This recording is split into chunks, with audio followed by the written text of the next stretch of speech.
Džīna kungs, man tāds jautājums, kādēļ Latio ir sevi saistījis tieši ar fotogrāfijas jomu un tieši izvēlējies tā kā melnbalto fotogrāfiju kā tādu, īpašu mākslas paveidu? Tas laikam tādēļ, ka mūsu darbs ikdienā neatstāja pārāk daudz vietas iztēlei.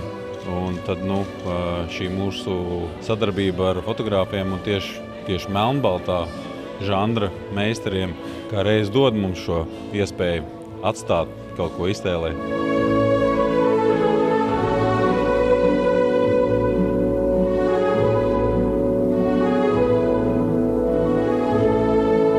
Tad kāpēc tieši ir kalendārs un no kurienes šis impulss nāca? Grūti jau atcerēties no kurienes, bet kalendārs ir kaut kas tāds, kas ir aktuāls visu gadu. Mēs gribējām izdomāt ko tādu, ko mēs saviem klientiem varam dāvāt gadu mijā. Un šī pieeja, kad katru mēnesi ir cita bilde, tas ir kaut kas tāds īpašs.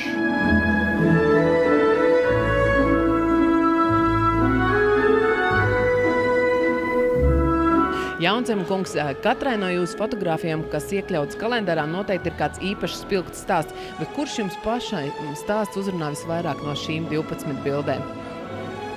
No kalendāra 12 bildēm laikam vāka bilde. Tāpēc, ka uz tās ir meita jūsu? Tāpēc, ka tā ir meita, jā.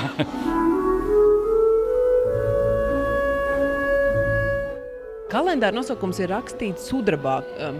Kāpēc tieši šāds nosaukums? No kurienes?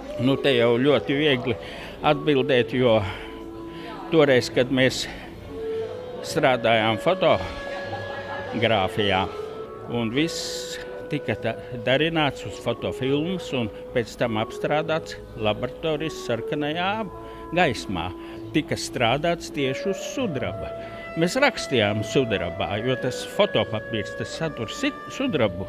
Fotogrāfija manā laikā, kad mēs strādājām, pirms digitālās fotogrāfijas bija rakstīšanas sudrabā.